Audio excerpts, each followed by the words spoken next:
మన ప్రాంతవాసి మన ఎంపీ గారు శ్రీ బలరాం నాయక్ సార్ని మాట్లాడాల్సిందిగా ఆహ్వానిస్తాను.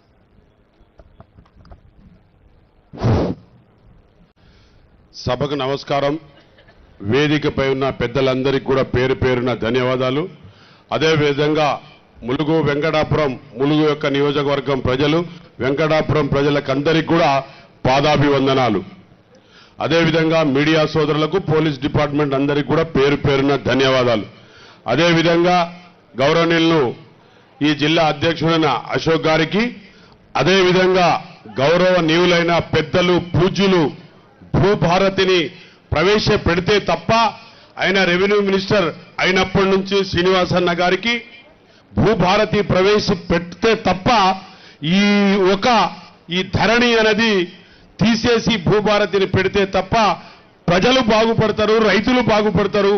రైతులు ఒక చిరునవ్వు చూడాలని గౌరవనీయుల ముఖ్యమంత్రి గారు, అదేవిధంగా క్యాబినెట్ లో ఉన్న మంత్రులందరూ, ముఖ్యంగా రెవెన్యూ మినిస్టర్ గారు శ్రీనివాస్ రెడ్డి గారు, పక్క జిల్లా పెద్దలు పూజ్యులు, అదేవిధంగా పెద్దలు పూజ్యులు ఈ నియోజకవర్గానికి ఎమ్మెల్యే మంత్రివర్యులైన సీతక్క గారికి, అదేవిధంగా పూజ్యులు పెద్దలు సురేఖక్క గారికి, అదేవిధంగా మన నాగరాజ్ అన్న గారికి, అదేవిధంగా మన సత్యనారాయణ గారికి, భూపాలపల్లి ఎమ్మెల్యే గారికి, అదేవిధంగా పెద్దలు ఫైనాన్స్ సెక్రటరీ అయిన మన రామకృష్ణ సార్ గారికి, అదేవిధంగా నాగరాజ్ గారికి, అదేవిధంగా గౌరవనీయులు ఈ జిల్లా ఒక కలెక్టర్ అయిన ఇంతకు ముందే ప్రవేశపెట్టిన అతను చెప్పారు మాట్లాడే ఆ జిల్లా కలెక్టర్ గారికి, అదేవిధంగా పేరు పేరున అందరికీ కూడా ధన్యవాదాలు.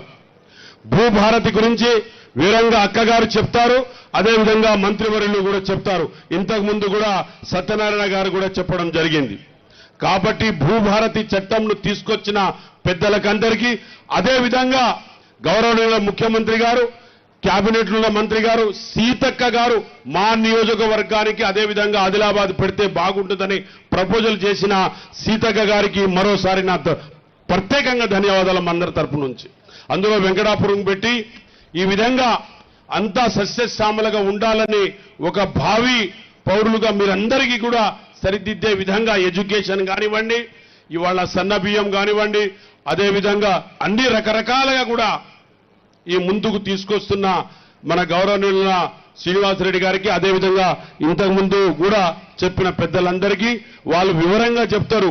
ఏదంటే హౌసింగ్ విషయంలో కానీ, బియ్యం విషయం, రైస్ విషయంలో కానీ, గ్యాస్ విషయంలో కానీ, ఇతర అన్ని విధాలుగా మన కరెంటు విషయంలో కానీ, బస్సు విషయంలో కానీ అన్ని కూడా సీతక్క గారు, మా శ్రీనివాసరెడ్డి అన్న గారు తప్పకుండా మీకు అందరికీ చెప్తారని భావిస్తూ నాకు ఇచ్చిన ఈ అవకాశానికి మరోసారి నన్ను గెలిపించి మీరు పార్లమెంటుకు మరోసారి పంపించినందుకు వెంకటాపురం అక్కలకు, మహిళలకు, అన్నలకు అందరికీ కూడా పాదాభివందనాలు.